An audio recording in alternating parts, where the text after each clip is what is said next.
नमस्कार दोस्तों, स्वागत है आपका एक बार फिर से आपके अपने YouTube चैनल कंपटीशन प्रिपरेशन पे। आई होप आप सारे बहुत अच्छे होंगे, अच्छे से पढ़ाई कर रहे होंगे, स्वस्थ होंगे, सुंदर होंगे और पढ़ने के लिए व्याकुल होंगे।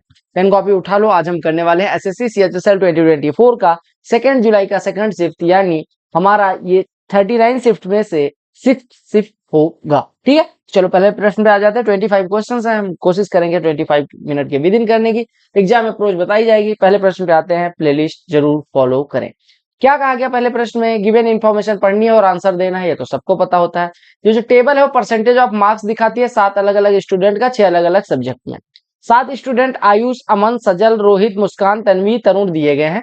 इनका मैथ्स में टोटल मार्क्स कितना है, केमिस्ट्री में टोटल मार्क्स, फिजिक्स में, ज्योग्राफी, हिस्ट्री में और कंप्यूटर साइंस में मार्क्स कितने हैं वो परसेंटेज में दिए गए हैं। यानी 150 मार्क्स का टोटल एग्जाम, 90% इनको मिलते हैं। तो देखो क्या कहा गया what is total raw score obtained by Rohit. Rohit का यानी मेरा रॉ स्कोर टोटल कितना है ये आपको बताना है। ठीक है, मेरा रॉ स्कोर आपको बताना है। मैं कहा हूं यहाँ पे रोहित। देखो 150 में से 80% मुझे मैथ्स में मिले, मैं हूं 120 नंबर का गधा। तो 130 में से 65 यानी 13 छके 78, 78 और 6 84.5 मुझे मिले हैं केमिस्ट्री में। मुझे मिले हैं 120 में से 96, मतलब कि 80% यानी 96 नंबर फिजिक्स में। 100 में से 80 यानी 80 इधर मिले हैं। 60 में से 60% यानी 36 नंबर हिस्ट्री मेरी कमजोर है। और 40 में से 60 यानी कि कंप्यूटर भी मेरा कमजोर है। तो ओवरऑल मतलब पूछा गया था कि टोटल स्कोर ओवरऑल मेरा कितना होगा। तो अगर मैं जोड़ने पे आऊं तो 120, 84.5 और 96, पहले इन दोनों को जोड़ लो तो ये 4 निकल के इधर 100 हो जाएगा, यानी 180.5 ये हो गया। 120 और 300.5, 380.5, 416.5 और 416 और 24, 440.5 हो जाएगा। कुछ भी दिमाग नहीं लगाना था, बस जोड़ घटाना करना था। कहा गया एक स्क्वायर की साइड अगर 5% बढ़ा दी जाए तो उसकी क्षेत्रफल में क्या परिवर्तन होगा। क्षेत्रफल क्या होता है? साइड का स्क्वायर। यानी ए में अगर 5% का चेंज तो ए गुणे ए में 5 का सक्सेसिव, यानी कि 10.25%। कैसे? एक्स एक्स का सक्सेसिव क्या होता है? 2x plus x square by 100। कहा गया सिंपल इंटरेस्ट एक धन पे 1.5 वर्ष के लिए 10% पर एनम पे 30 ज्यादा है, उसी धन पे 1 साल के 12% पर रेट के सिंपल इंटरेस्ट है। देखो 1.5 वर्ष में 10 की रेट से कितना परसेंट सिंपल इंटरेस्ट मिलेगा? 15%। 1 वर्ष में 12 की रेट से कितना परसेंट मिलेगा? 12%। इन दोनों का डिफरेंस 3%। 3% बराबर 30, यानी 1% बराबर 10, यानी 100% बराबर 1000। तो आपसे धन पूछा गया था, यानी 1000 आपका उत्तर हो जाएगा। बार ग्राफ पढ़ना और उत्तर देना है। बार ग्राफ में कहा गया कि how many students obtain less than average marks. तो पहले आपको एवरेज मार्क्स निकालना पड़ेगा और फिर निकालना पड़ेगा कितने स्टूडेंट्स ऐसे हैं जो एवरेज मार्क्स से कम पाते हैं। तो अगर ऐसा डेटा दिया जाए तो इसका मतलब होता है, इसका क्या मतलब होता है? अगर ऐसा डेटा दिया जाए तो इसका क्या मतलब होता है? इसका मतलब ये होता है मेरे भाई कि आपको 125 से 130 के बीच में कितने लोग हैं, 130 से 135 के बीच में कितने हैं, 135 से 140 के बीच में कितने हैं। ठीक है, ये सारी चीजें दी गई। ये वाला 125 से शुरू, फिर 130, फिर 135, फिर 140, फिर 145, फिर 150, फिर 155 और 160। ठीक है, अच्छा ये मार्क्स है। ठीक है, ओके। अब आपको पहले एवरेज निकालना है। देखो 125 से लेके 130, 135, 140, 145, 150, 160, इन मार्क्स का एवरेज क्या होगा? आप कहेंगे एवरेज मार्क्स कितने हो जाएंगे? देखो आप कहेंगे एक स्टूडेंट को 125 से 130 के बीच में मिलता है, तो आप सबसे पहले ये निकालो कि 125 से 130 के बीच का वो कितना हो जाएगा। देखो, या ऐसे समझो 125 एक स्टूडेंट को मिलता है, 130 3 स्टूडेंट को, 135 2 स्टूडेंट को, 140 8 स्टूडेंट को, 145 5 स्टूडेंट को, 150 4 स्टूडेंट को, 160 एक स्टूडेंट को। तो एवरेज मार्क्स कितना हो जाएगा? 125 गुणे 1 धन 130 गुणे 3 धन 135 गुणे 2 plus 140 into 8 plus 145 into 5 plus 150 into 4 plus 160। ये जोड़ के बटे में टोटल स्टूडेंट्स लगा देंगे तो 3 1 4 2 6 8 14 5 19 4 23 1 24 हो जाएगा। 24 से डिवाइड कर देंगे। अब हम पहले निकालते हैं एवरेज कितना है। तो अगर एवरेज निकालने जाओ तो इधर 125 हो गया, ये कितना हो गया? 390 हो गया, ये कितना हो गया? 270 हो गया, ये कितना हो गया? 1120 हो गया, ये कितना हो गया? 725 हो गया, ये कितना हो गया? 600 हो गया, और ये कितना हो गया? 160 हो गया। जोड़ दो तो 5 यहाँ है और 5 यहाँ है, 10 हासिल आई 1 6 1 7 7 2 9 9 2 11 11 7 18 18 9 27 2 29 के 9 हासिल आई 2 2 1 3 3 6 2 8 11 19 7 26 6 32 और 1 33। 3390 बटे 24 करना है। तो 9 3 12 3 15, 3 से काट सकते हैं, 3 से काटेंगे 8 हो जाएगा, 3 से काटेंगे 113 जीरो हो जाएगा, 2 से काट देते हैं 4, 2 से काट देंगे 2 पंचे 10, 2 565, 4 से डिवाइड करेंगे 141.5। अब 141.5 से कितने स्टूडेंट्स कम पाते हैं? देखो 140 कितने स्टूडेंट पाते हैं? 8, यानी कि यहां तक स्टूडेंट जो है वो हमारे कितने हैं? देखो 145 वाले 5 है, यानी हमें 141.5 से कम पाने वाली संख्या बतानी है। यानी आपको क्या बताना है? ये देखो, ये संख्या बतानी है, यानी कहां से कहां तक? आपको यहां से 140, यहाँ इससे पहले तक। तो 8 ये हो गया, 8 2 10, 3 13, 1 14 स्टूडेंट ऐसे हैं जो एवरेज से कम पाते हैं। क्लियर हो गया? 70% कॉस्ट प्राइस का 40% सेलिंग प्राइस के बराबर है, यानी कि 70% ऑफ सीपी बराबर 40% ऑफ सेलिंग प्राइस। तो मैंने आपको क्या बताया? सेलिंग प्राइस के साथ जो लिखा है उसको कॉस्ट प्राइस मान लोगे, यानी कॉस्ट प्राइस 40 हो गया, जो कॉस्ट प्राइस के साथ लिखा उसको सेलिंग प्राइस मान लोगे, यानी जो चीज 40 की खरीदी गई 70 की बेचेगी, यानी 30 का फायदा 40 पे, यानी कितने परसेंट फायदा? कहा गया 47 मैसन है, यानी राजमिस्त्री हैं जो 35 मीटर लॉन्ग ट्रेंच एक दिन में खोद सकते हैं, यानी M1 D1 बटे W1 बराबर M2 D2 बटे W2। आपको ये सब पता होगा। कितने आदमी हैं? 47। कितने मीटर लंबी टनल? 35 मीटर। कितने दिन में? एक दिन में। कहा गया कितने मैसन चाहिए होंगे, यानी M2 की वैल्यू निकालनी है, कितना एक दिन में खोदना है, बटे कितना काम करवाना है, 105 मीटर। तो आप कहेंगे 35 तिया 105, 47 तिया 141, यानी M2 की वैल्यू कितनी हो जाएगी? 141 हो जाएगी। तो क्या 5 कॉन्जिक्यूटिव इवन नंबर्स का सम। देखो एक चीज बताओ, अगर मैं 5 कॉन्जिक्यूटिव नंबर्स लूं तो 2a माइनस 2 एक हो जाएगा, एक 2a हो जाएगा, एक 2a माइनस 2a प्लस 2 हो जाएगा, एक 2a प्लस 4 हो जाएगा, और इधर हम 2a माइनस 4 से स्टार्ट करते हैं। ठीक है, तो हम देखो 5 कॉन्जिक्यूटिव। अब अगर 5 कॉन्जिक्यूटिव इवन नंबर्स का एवरेज पूछा जाए तो तीसरी इवन नंबर हो जाएगी। पांचों का सम क्या है? पांचों का सम क्या है? 2720। तो पांचों का एवरेज कितना हो जाएगा? 2720 बटे 5, यानी 5 पच्चे 25, 544 हो जाएगा, यानी 2a बराबर 544, क्योंकि बीच वाली संख्या ही एवरेज होगी। अगर किन्हीं कोई सीरीज दी गई, कोई श्रेणी दी गई, उसमें नंबर ऑफ जो सॉरी नंबर ऑफ नहीं, कॉमन डिफरेंस सेम आ रहा है, तो उसका जो मिडिल टर्म होगा वो उसका क्या हो जाता है? माध्य हो जाता है। यानी कि हमारा 2a हो गया इसका एवरेज। 2a बराबर 544। तो कहा गया तीसरी और पांचवी संख्याओं का योग क्या है? तीसरी संख्या क्या है? 2a। पांचवी संख्या क्या है? 2a प्लस 4, यानी 544 ये हो गया और 548 ये हो गए, दोनों का योग पूछा गया था, तो कितना हो जाएगा? 1092 हो जाएगा। अगला प्रश्न देखिएगा, क्या कहा गया? कहा गया कि एक क्यूब का वॉल्यूम 72.9% टू मतलब 72.9% कर दिया गया, यानी अगर कोई चीज 1000 था तो अभी घटा के 729 कर दिया गया। 72.9% घटाएगा, 72.9% से नहीं घटाएगा, यानी कि कितना? अगर भुजा पहले 10 रही होगी, क्यूब रूट निकाल लो, तो अभी भुजा कितनी है? क्यूब रूट ऑफ 729 यानी 9। जो चीज पहले 10 थी वो 9 हो गई, यानी कितने परसेंट कम हुई? 10%। त्रिभुज एबीसी और पीक्यूआर सिमिलर है। त्रिभुज एबीसी और पीक्यूआर सिमिलर है। एक त्रिभुज ये है और दूसरा त्रिभुज ये है, ये दोनों सिमिलर है। A B C P Q R, ये दोनों क्या है? सिमिलर है। अब क्या कहा गया? ए बी बराबर 8 है, ए बी बराबर 8 है, पी क्यू बराबर 12 है, क्यू आर बराबर 18 है, आर पी बराबर 24 है। तो त्रिभुज एबीसी का परिमाप बताना है। अब देखो, अगर ये ट्राइंगल सिमिलर है तो इसका जो रेशियो होगा इसका इसका, वही रेशियो इसका और इसका होगा, वही रेशियो इसका और इसका होगा। 8 का कितना गुना है? 12।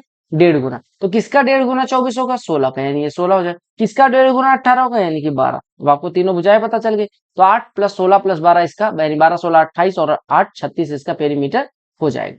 साइन थीटा दिया गया तो आपको इसकी वैल्यू निकालनी। तो साइन थीटा अगर 15/17 हो, आप ऐसा समझो ये थीटा हो, ये 15 है, ये 17 है, तो ये 8 हो जाएगा।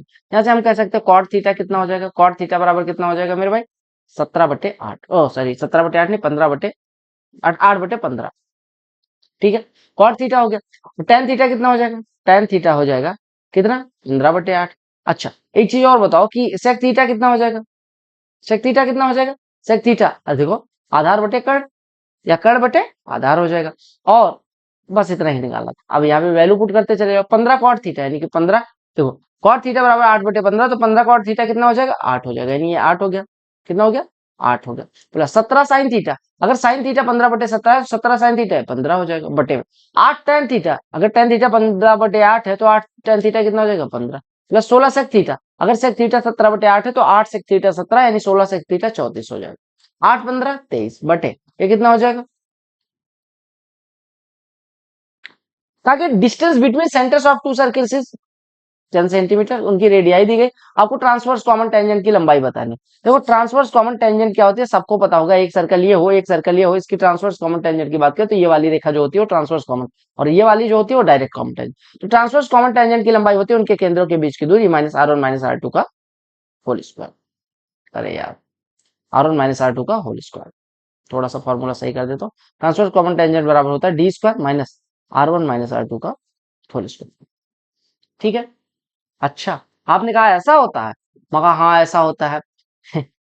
मगर देखो भैया, ये ट्रांसवर्स कॉमन टेंजेंट नहीं, ये डायरेक्ट कॉमन टेंजेंट होती है। देखो ये हमेशा याद रखना कि डायरेक्ट कॉमन टेंजेंट अगर इस रेखा की वैल्यू पूछी जाए तो ये होती है। ट्रांसवर्स कॉमन टेंजेंट में बस कुछ नहीं बदलता, यहाँ पे R1 प्लस R2 हो जाता है, यानी कि D square minus R1 plus R2 का होल स्क्वायर। ये फॉर्मूला होता है ट्रांसवर्स कॉमन टेंजेंट। आपको यहाँ पे क्या निकालना था, ट्रांसवर्स कॉमन टेंजेंट, यानी कि हमारा कितना हो जाएगा, इनके सेंटर्स के बीच की दूरी डी यानी कि 10, 10 का square 100 minus R1 plus R2 6 का स्क्वायर 36, 100 माइनस 36 64 का वर्गमूल 8। ट्रांसवर्स कॉमन टेंजेंट की लंबाई का formula this one. Direct common tangent की लंबाई, अगर दोनों सर्कल एक दूसरे को टच कर रहे हो यानी कि ऐसे हो और ऐसे हो तो इन दोनों का अगर कोई कॉमन टेंजेंट खींची जाए, इसकी कोई कॉमन टेंजेंट खींची जाए तो इसकी लंबाई कितनी होती है 2 times of root r r. ठीक है, यहाँ पे आर बड़े की त्रिज्या, स्मॉल आर छोटे की।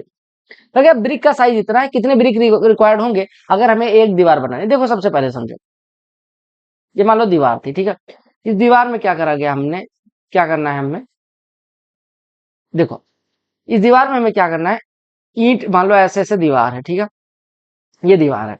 अब मान लो ऐसे ऐसे ईंट लगी है, ठीक है, ऐसे ऐसे ईंट लगी है, ये मान लो दीवार है आपकी और इसमें ऐसे ऐसे ईंट लगी है, ठीक है। अब आपसे कहा गया कि इसको कितने ईंटें लगेंगी अगर इसको हमें बनाना है।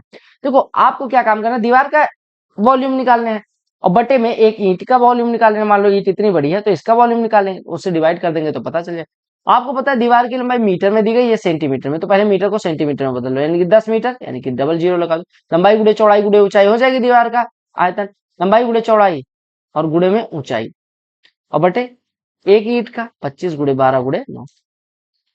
अब इसी को सॉल्व करना है, 25 से काटेंगे ये कटेगा, ये जीरो कटेगा, 9 आ जाएगा, 9 से 9 कट गया, 12 से 50 हो गया, 50 के बाद डबल जीरो लगा देंगे, आपकी ईंटें आ जाएंगी। ठीक है, कहा 35 मीन प्रोपोर्शन हो 25 और एक्स का। ए और बी का मीन प्रोपोर्शन क्या होता है, ए बी का गुणनफल उसका रूट, यानी कि अगर मीन प्रोपोर्शन एम हो तो एम स्क्वायर बराबर क्या कह सकते हैं, ए बी। तो एम स्क्वायर बराबर ए बी, यानी 35 का स्क्वायर 35 गुणे 35 बराबर ए बी 25 गुणे एक्स, यानी यहाँ से एक्स बराबर कितना, 5 से 1 कटा 7 हुआ, 5 से 1 कटा 7 हुआ, यानी कि एक्स बराबर 49 हो जाएगा। एक हेमीस्फीयर का रेडियस इतना है वॉल्यूम, हेमीस्फीयर के लिए वॉल्यूम कितना होता है 2/3 पाई आर क्यूब, यानी 2/3 गुणे पाई की वैल्यू 22/7 ना लेके 3.14 लेना था। तो अगर कहा गया तो आपको ज्ञानी नहीं बनना है कि मुझे वैल्यू पता है, आपको सीधे पुट कर देना है 3.14 और गुणे आर क्यूब 6.2 गुणे 6.2 गुणे 6.2, यही तो दिख रहा है। अब आपको वॉल्यूम निकालना था, कौन कह रहा है, मैं अंधा हूं थोड़ी देर के लिए। टोटल सरफेस एरिया पूछा गया था, total surface area 3 pi r square होता है, ठीक है, तो यहाँ पे 3 पाई आर स्क्वायर वाला फॉर्मूला लगेगा, 3 गुणे 3.14 और गुणे आर स्क्वायर, ये तो वॉल्यूम है ना, हमें निकालना था ये। ठीक है, अब देखो 4 दूनी 8 दूनी 16, यूनिट डिजिट 6 होना चाहिए, लेकिन हम पहले गुणा करते 6.2 गुणे 6.62 दूना 124, हासिल आई 12, 62 छक्के 372 और 12 384, 3844 सबको याद होगा 62 का स्क्वायर होता है, अगर नहीं याद है तो मेरी तरह करो।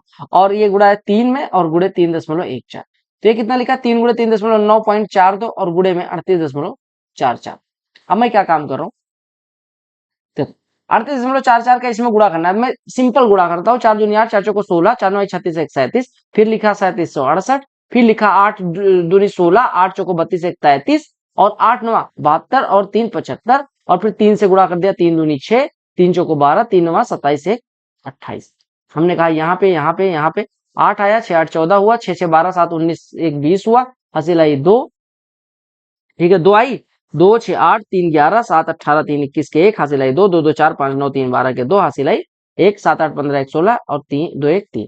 कितने अंक बाद दशमलव, 4 अंक बाद, तो ये आपका 362.10 हो गया। क्लियर, क्योंकि पाई चार्ट पढ़ना और उत्तर देना। पाई चार्ट जो है वो मंथली एक्सपेंडिचर दिखाता है। अच्छा यहाँ पे ऑप्शन से कर सकते थे, बिल्कुल कर सकते थे, लेकिन यहाँ पे 358 ना दिया होता तो कहा गया ये पाई चार्ट पढ़ो उत्तर दो। ये पाई चार्ट जो है एक्सपेंडिचर दिखाता है, सेविंग कितने परसेंट है, एजुकेशन पे खर्चा कितना, क्लॉथिंग पे, फूड पे और हाउसिंग पे। तो कहा गया अगर टोटल एक्सपेंडिचर 84,000 का हो तो फूड पे एक्सपेंडिचर बताना है। फूड का एक्सपेंडिचर कितना हो जाएगा, फूड पे देखो 35%, 35% मतलब कितना होता है 7/20, यानी 84,000 का 5% कितना हो जाएगा, 84,000 का 5% 4200, तो 35% 4200 गुणे 7 यानी कितना हो जाएगा 29,400।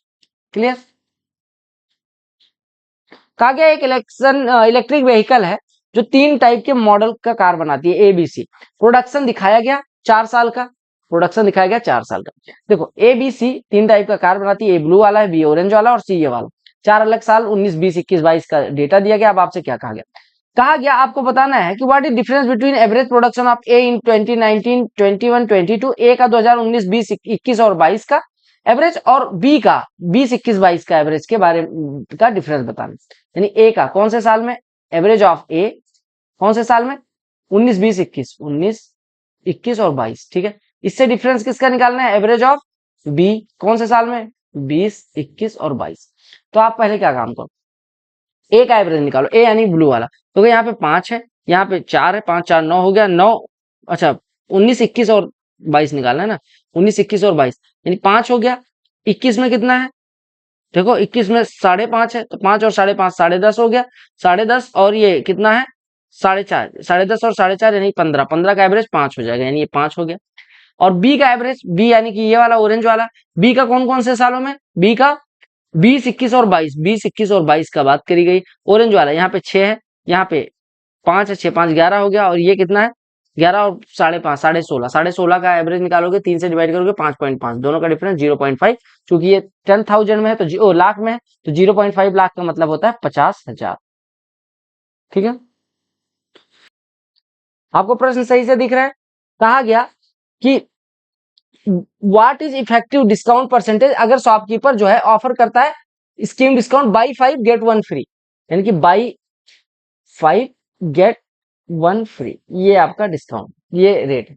देखो बाई 5 गेट 1 फ्री, मैंने आपको क्या बताया, अगर हम एक्स चीजें खरीदें और वाई चीजें फ्री की मिले तो उसका डिस्काउंट कितना होता है, जितनी फ्री वाली है बटे टोटल और गुणे में 100। फ्री कितनी मिली वाई बटे टोटल कितनी मिली एक्स प्लस वाई गुणे में 100, यानी यहाँ पे फ्री कितनी मिली 1, टोटल कितनी मिली 5 1 6 और गुणे 100, 1/6 कितना होता है 16.67%।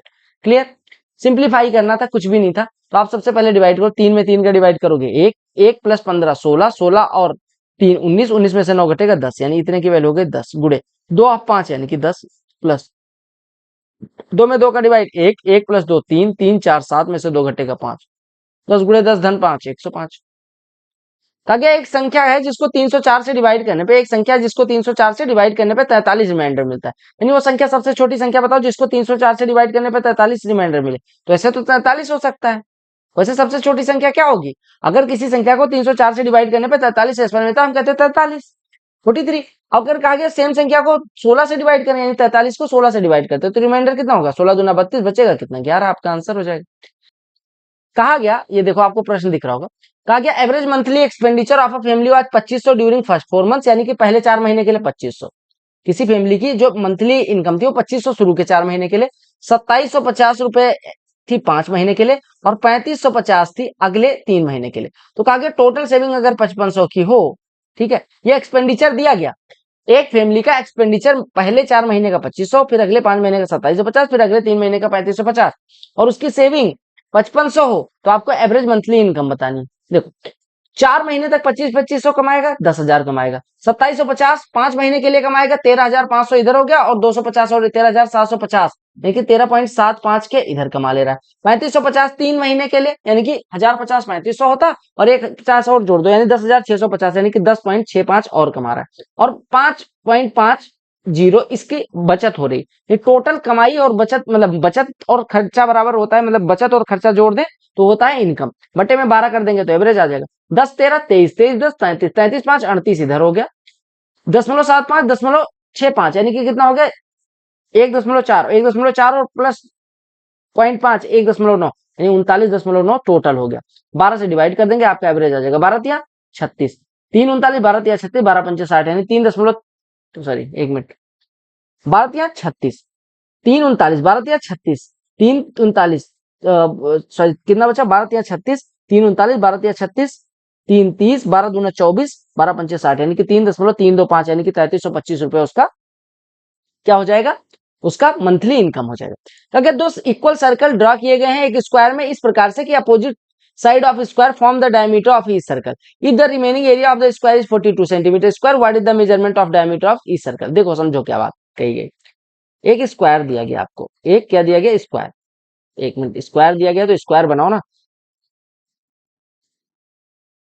ये देखो एक स्क्वायर दिया गया, स्क्वायर इस प्रकार से है, two equal circles are drawn on a circle से, कि जो कहा गया side of square forms diameter of each circle, side अगर डायमीटर बनाती है तो आपका सर्कल कुछ इस प्रकार से खींचा गया। देखो एक सर्कल तो ऐसा है और दूसरा सर्कल आपका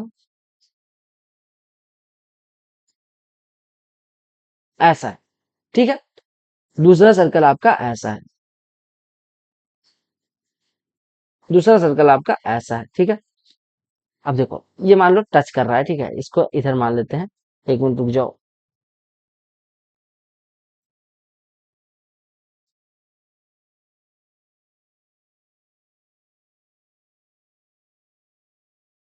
इस तरह से है, ठीक है। मान लो अब ये दोनों सर्कल एक दूसरे को टच कर रहे हैं, ठीक है, ये दोनों सर्कल एक दूसरे को टच कर रहे हैं। अब आपसे क्या कहा गया, कहा गया if the remaining area of square is 42 centimetre square. तो पहले मैं थोड़ा इसको अलग बनाता हूँ, ठीक है, समझ में आया ना फिगर कैसा बना हुआ है। अब पहले इसको मैं हटा के अलग बना देता हूँ ताकि आपको समझने में कोई दिक्कत ना हो। एक मिनट,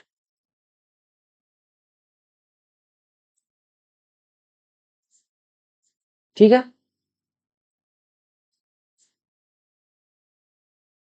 ये लो आपका बन गया। अब इसमें समझो प्रश्न में क्या दिया गया, ठीक है, कहा गया एक स्क्वायर है जिसके अंदर दो सर्कल इस प्रकार से बने हैं कि उनका जो साइड है वो व्यास है उनका, यानी कि आधा सर्कल इसका बाहर आधा सर्कल इसका बाहर। क्या कहा गया, वर्ग की विपरीत भुजा पर प्रत्येक, यदि वर्ग का शेष क्षेत्रफल, शेष क्षेत्रफल क्या मतलब, अगर इसकी भुजा ए हो, वर्ग की भुजा ए हो, ठीक है, तो इसका क्षेत्रफल कितना हो जाएगा, ए स्क्वायर, ठीक है। वृत्त के लिए आप देखो ये वृत्त, वृत्त का व्यास अगर ए है तो इसकी त्रिज्या a/2, ठीक है, यानी आधा वृत्त इधर बना आधा वृत्त इधर, यानी a/2 त्रिज्या वाला आधा वृत्त इधर उठाओ आधा वृत्त इधर, यानी टोटल हमें वर्ग के अंदर एक ऐसा सर्कल मिल रहा है जिसकी त्रिज्या a/2 है, क्योंकि आधा इधर मिला आधा इधर, दोनों को जोड़ के यानी हमें एक सर्कल कह सकते हैं। तो उसका एरिया कितना हो जाएगा, पाई आर स्क्वायर, यानी पाई गुणे a/2 का होल स्क्वायर, यानी पाई गुणे a²/4। अब आपको सिंपल सी बात दी गई, आपको बचा हुआ इलाका दिया गया, यानी ये वाला, यानी वर्ग के इलाके में से, यानी वर्ग के एरिया में से अगर हम सर्कल का एरिया घटा दे तो यही तो बचा हुआ इलाका है, यानी वर्ग का एरिया a², इसमें से पाई a²/4 घटा के आपको दे देगा 42। अब इसी को सॉल्व करना, यानी a² कॉमन ले लेगा तो कितना बचेगा, 1 - पाई/4 यानी कि 22/28 बराबर कितना है, 42, ठीक है, यानी a² गुणे 6/28 बराबर 42। 6 से कटा ये 7, यानी कि a² बराबर कितना हो गया, 28 गुणे 7 यानी कि 196, यानी a बराबर कितना हो गया, 14। तो वृत्त के व्यास की माप कहें या त्रिज्या वर्ग के भुजा की, कितना आ गया, 14। क्लियर हो गया, सबको समझ आ गया, बहुत सुंदर। अगले प्रश्न पे आते हैं। फिगर अगर अच्छा बन गया मैथमेटिक्स में, ज्योमेट्री में, तो आपको कोई भी दिक्कत नहीं होने वाली है। ताकि एक सॉफ्टवेयर इंजीनियर की सैलरी में से 15% हाउस रेंट के लिए, हाउस रेंट के लिए 15% खर्चा करता है, 25% रिमेनिंग का, यानी बचा कितना, 85%, 85% का रिमेनिंग। अब लास्ट में कहा गया वो एक 10,404 के साथ बचा हुआ है, तो उसकी टोटल सैलरी बताओ। अब देखो मैं एक काम करता हूं, मैंने कहा उसकी सैलरी जो भी रही उसका 15% हाउस रेंट यूज हो गया, यानी कि 85% बचा। अब जो बचा था उसका 25% हाउस होल्ड आइटम पे खर्च कर दिया गया, यानी इसका 75% बचा है। जो बचा था उसका 25% इनकम टैक्स पे खर्च कर दिया गया, यानी अब फिर इसका 75% बचा है। फिर जो बचा था उसका 15% क्लॉथिंग पे खर्च कर दिया गया, यानी इतना बचा, इसका 15% खर्च कर दिया गया, यानी 85% बचा, यानी 17/20 और बचा है। और ये बराबर दिया गया 10,404। तो आपको सैलरी बतानी। अब इसी को सॉल्व करना है, आंसर बताना। देखो आप क्या कर सकते हैं, इसको 17 कह सकते हैं, इसको 20 कह सकते हैं, इसको 3 कह सकते हैं, इसको 4 कह सकते हैं, इसको 3 कह सकते हैं, इसको 4 कह सकते हैं, 17/20 कह ही सकते हैं। 17 से काटो पहले, 17 17 पचे 85, 17 छक्के 102, 2 20, 17 एकम 17, 17 दूना 34, 17 से फिर से काट, 17 तिया 51, 17 छक्के 102, 3 तिया 9, चौको 36, यानी कि आपका एस सैलरी कितनी आ गई, 20 चौको 80, चौको 320, 320 से 6400, 6400 गुणे 4 64 चौको 256 के बाद डबल 0। क्लियर। कहा गया दो कंसेंट्रिक सर्कल मानना है जिसकी रेडियस 17 और 15 सेंटीमीटर है। आपको उस जीवा की लंबाई बतानी है बड़ी वाले जो छोटे वाले वृत्त के लिए स्पर्श रेखा हो। एक सर्कल ये है, इसके अंदर एक और सर्कल ड्रा किया गया, ठीक है, ये सर्कल और है। कहा गया इस जीवा की लंबाई बतानी है जो इसका एक फॉर्मूला होता है। वैसे फॉर्मूला ना समझो, पहले आप बेसिक समझ लो, उसी से फॉर्मूला निकलता है। देखो ये स्मॉल आर हो गया, ये स्मॉल आर हो गया और ये वाला कैपिटल आर हो गया। देखो ये कैपिटल आर। अब आप एक बात बताओ, अगर इस जीवा की लंबाई में थोड़ी देर के लिए बात करूं तो अगर हम यहाँ से परपेंडिकुलर ड्रा करेंगे तो बाइसेक्ट करेगा, यानी ये आधी। अगर इतने की बात करूं तो राइट एंगल ट्राइंगल में ये वाली भुजा पूरी जीवा की लंबाई की आधी हो जाएगी। आपको पता है अगर बड़े वाले वृत्त की त्रिज्या आर स्क्वायर हो, इसकी आर हो, इसकी त्रिज्या स्मॉल आर हो, ये पाइथागोरस लगा देंगे तो ये जो छोटा वाला भाग है आधा भाग, उसकी लंबाई कितनी हो जाएगी अंडर रूट में कर्ण का स्क्वायर माइनस लंब का स्क्वायर, और इसी का 2 गुना हो जाता है जीवा की लंबाई। तो आप कह रहे हैं कि अगर त्रिज्याएं 17 और 15 दी गई हैं तो 2 times of under root 17 square minus 15 square, 32 गुणे 2, 32 गुना 64 का वर्गमूल, 8 दूनी 16 आपका आंसर आ जाएगा। तो ये याद रखना कि अगर दो कंसेंट्रिक सर्कल यानी संकेंद्रीय वृत्त है, इनकी त्रिज्या कैपिटल आर और स्मॉल आर है, तो उनके उस जीवा की लंबाई जो छोटे वृत्त की स्पर्श रेखा है और बड़े वाले वृत्त की जीवा है उसकी लंबाई हो जाएगी 2 times of under root r square minus r square. यानी कि you have two concentric circles each with radius capital R and small r, and if you have to find the length of that chord of bigger circle which is tangent to smaller one is equal to 2 times of under root capital R square minus small r square। कहा क्या एक number को 8 से बढ़ाया जाता है तो ये 120% हो जाती है। कोई चीज 8 बढ़ा तो वो कितना 20% बढ़ा खुद का, तभी तो 120% हुआ। यानी 8 उस संख्या का 20% है, यानी 8 उस संख्या का 1/5वां हिस्सा। अगर 1/5वां हिस्सा 8 है तो पूरी संख्या कितनी हो जाएगी 8 पंजे 40। कहा गया कि अगर वो 6/7 स्पीड पे जाता है तो 20 मिनट लेट हो जाता है। तो आपको यूजुअल टाइम देखो, अगर किसी की स्पीड 6/7 गुना हुई तो लिया गया टाइम 7/6 गुना हो जाएगा एक्चुअल टाइम का।